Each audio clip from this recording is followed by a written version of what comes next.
જય સદગુરુદેવ। 4 દિવસનો લાવો ચૂકીએ નહીં, રામ નામ ભજી લઈએ ભાવે, રામ નામ ભજી લઈએ ભાવે। સંતોની સંગત કદી છોડીએ નહીં, આત્મ જ્ઞાન લેવાયા તુર રહીએ। મન રાખો સદગુરુના શરણે, શંકા ન કરશો સેજે, શંકા ન કરશો સેજે। આવેલો દાવ નવ ચૂકીએ, કરશો નહીં બહુ દેર, 4 દિવસનો લાવો ચૂકીએ નહીં।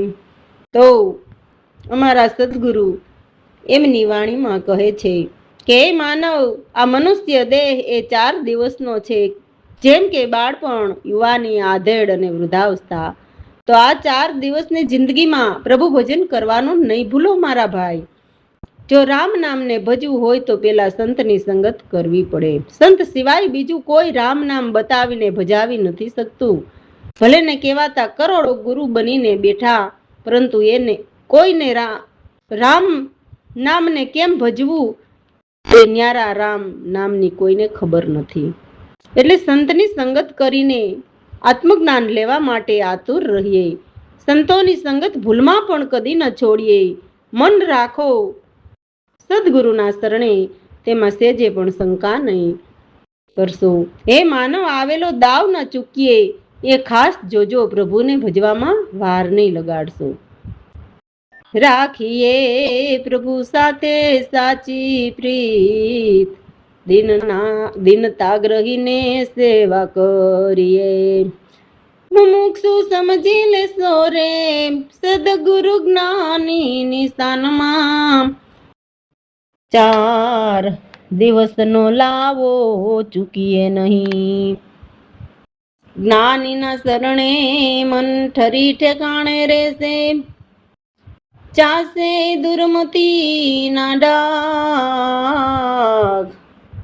જ્ઞાની ભેગા જે બોડશે રે, થાશે ખરા ખોટાનું ભાન। 4 દિવસનો લાવો ચૂકીએ નહીં। પ્રભુ સાથે સાચી પ્રીત રાખીને દિનતા ગ્રહીને સંતની સેવા કરીએ। એટલે નાના બનીને અથવા ગરીબ બનીને સંતની સેવા કરવી, મોટપ બતાવીને નહીં। હે મુમુક્ષ જીવો, તમે સદગુરુની શાનમાં સમજો મારા ભાઈ। કેમ કે જ્ઞાનીના શરણે મન ઠરીને ઠેકાણે રહેશે। જ્ઞાનીના શરણ વિના મન આ દેહને ક્યાંય બેસવા દેતું નથી। તો જ્ઞાનીના શરણે મનને રાખો, જેથી દુર્મતીના ડાઘ જતા રહેશે। જે જ્ઞાની ભેગા ભળશે ત્યારે ખરા ખોટાની સમજ આવશે। ઉજ્જવળ થાશે તારા ભાગ્ય રે, જન્મ જન્મ ના જાશે ભારા। કર્મના કાંટા ફરી લાગે નહીં, સેવો સંત સ્વરૂપ સાચા। 4 દિવસનો લાવો ચૂકીએ નહીં। સંત સ્વરૂપ સે તરવાનું નાવ, જેમાં કોઈ વિરલા બેસે। મારી નાવ મારા સદગુરુ પ્રવીણ રામ, દાસલાલ એમાં બેસી ગયા।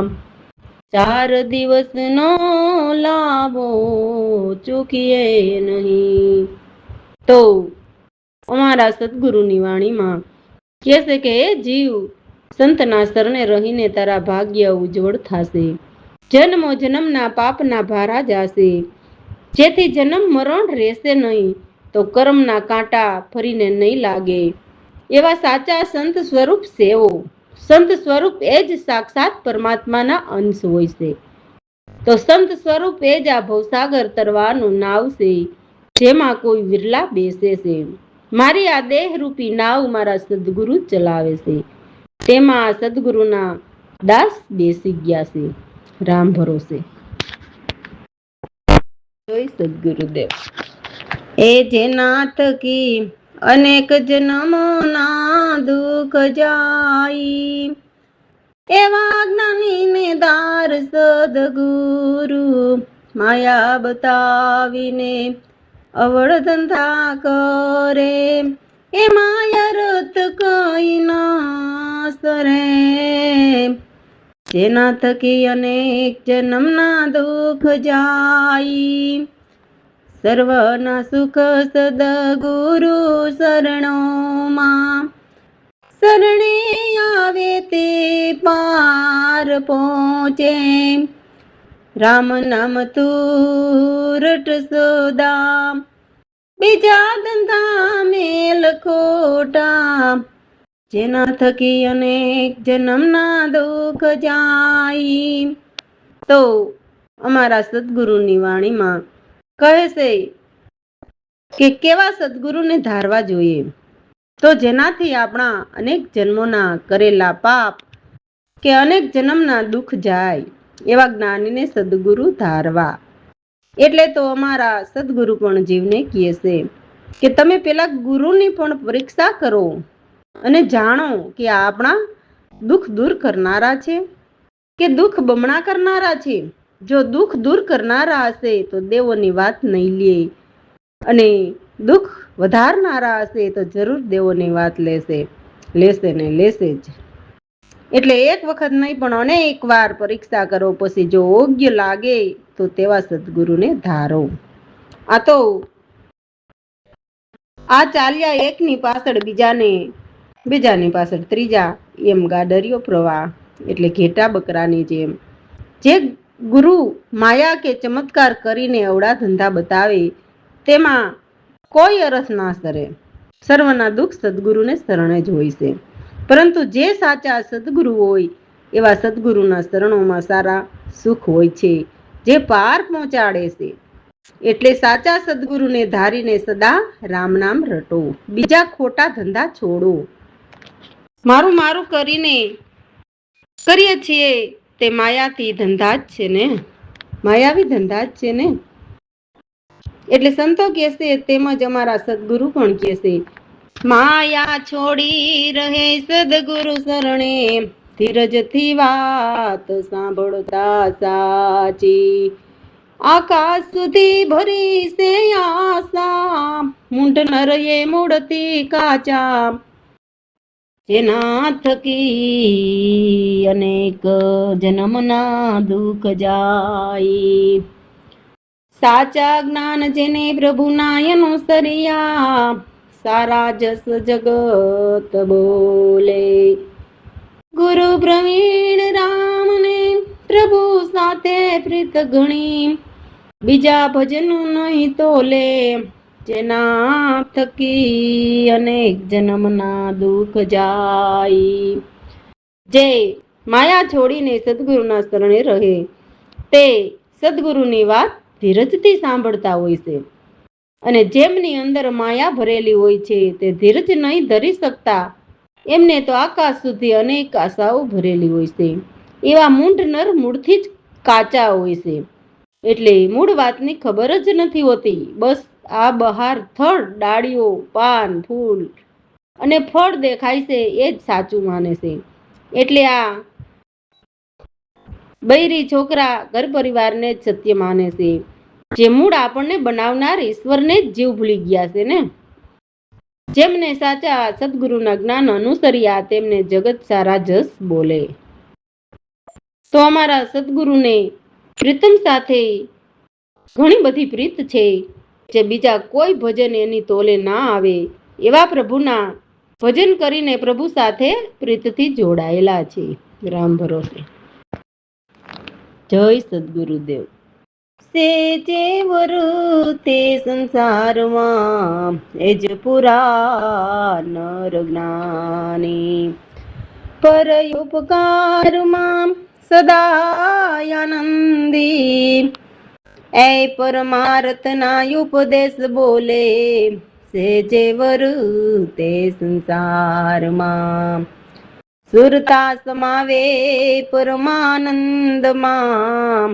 સહજે લગાવે ધ્યાન સમાધિમાં અમૃતપાન ના કરે આહાર સત શબ્દ ના કરે સ્મરણ સેજે વર્તે સંસારમાં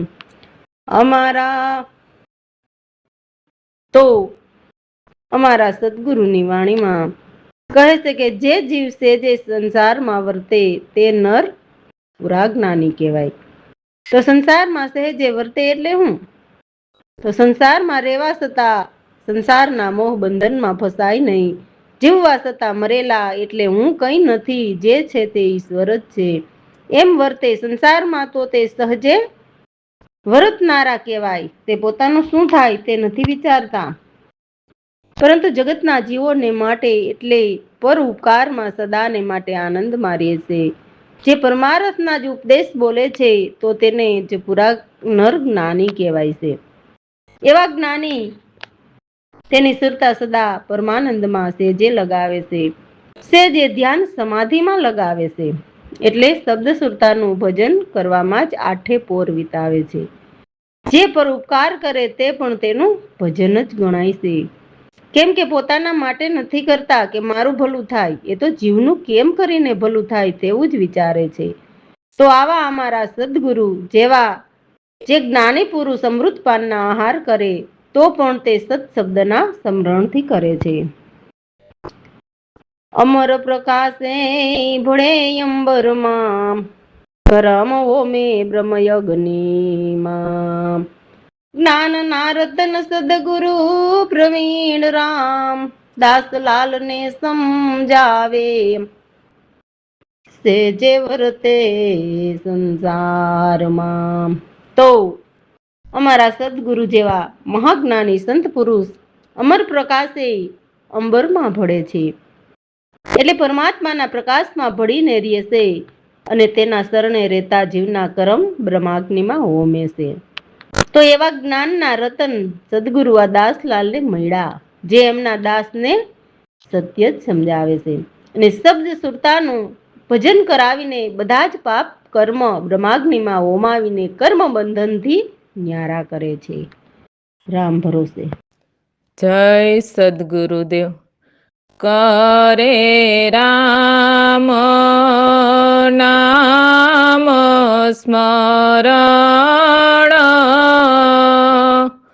એ તો ભવ સાગર તરે રે ભાગ્ય બહુ સારા રે જેના કરે સંત રે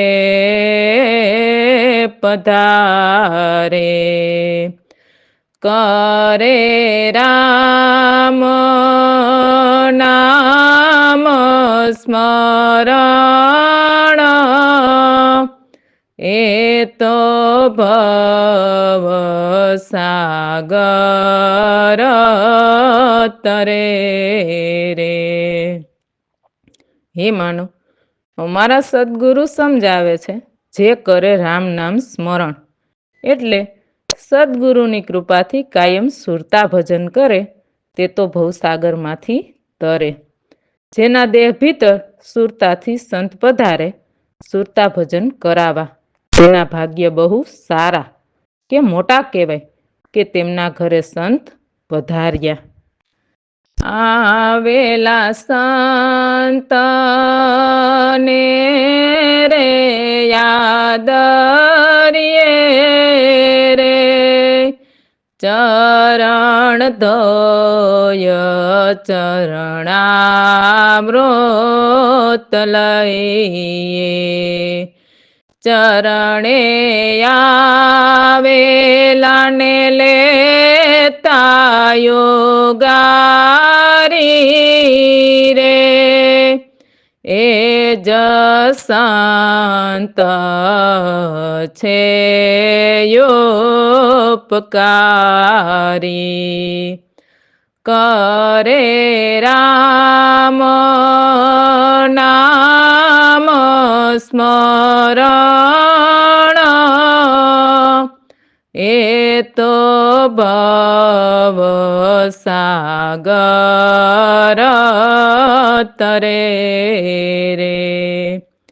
હે માનવ, પરમાત્માના અંશ અવતાર ધરીને આવેલા સંતને આદરીએ એટલે ચરણા લઈએ, તેમના ચરણ ધોઈને ચરણામૃત લઈએ.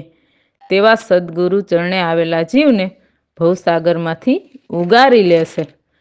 એ જ સંત છે ઉપકારી, એટલે તેમને કોઈ પણ જાતનો સ્વાર્થ હોય નહીં. બસ એક જ ભાવ, ચલતા જગતમાંથી જીવ ભવસાગરમાંથી તરે. ગુરુ મુખની સાંભળો વાણી, સાંભળીને મોટે ચોરાસી ખાણી. ભવ સાગરમાંથી ડૂબતા કાંઠે અગમ દેશ રે પહોંચાડે. કરે રામ નામ સ્મરણ એ તો ભવ સાગર તરે રે. હે માનવ, અમારા સદગુરુ સમજાવે છે, ગુરુના મુખેથી નીકળેલી વાણી સાંભળો કે સંતો આપણને શું સમજાવે છે, અને વાણી સાંભળીને સમજીને હૃદયમાં ઉતારો મન નિશ્ચયથી, તો મટે 84ની ખાણી. તેમના દાસ કહે છે, મારા સદગુરુ ભવસાગરમાંથી ડૂબતા બચાવે અને જગતના જીવને ગમ નથી તેવા અગમ પરમાત્માના દેશમાં પહોંચાડે સુરતાની નાવ ખેંચીને. ગોરો સાહેબમાં કોઈ અંતર નહીં, સંતના ઘર સાહેબમાં જ રે. સદગુરુ પ્રવીણ રામ ભલે પધાર્યા રે, જીવના જન્મ સુધારવા કાજ રે. કરે રામ નામ સ્મરણ એ તો ભવ સાગર તરે રે. હે માનવ, સદગુરુ અને સાહેબ પરમાત્મામાં કોઈ અંતર નથી, એટલે સુરતાથી એક જ છે. સદગુરુ સંતના ઘર સાહેબમાં જ છે, એટલે સુરતાથી પરમાત્માના પદમાં છે. એટલે કહે છે, ગુરુ સાહેબમાં કોઈ અંતર નથી. તેમના દાસ કહે છે, મારા સદગુરુ પ્રવીણામ ભલે પધાર્યા પરમાત્માના અંશ અવતાર ધરીને, જીવના જન્મ સુધારવા કાજ, એટલે શરણે આવેલા જીવના જન્મ મરણના મહાદુઃખ ટાળવા માટે. તો મનન કરજો કે કેવા સદગુરુના શરણ લઈએ તો ભવસાગરના ફેરા ટળે. રામ ભરોસે.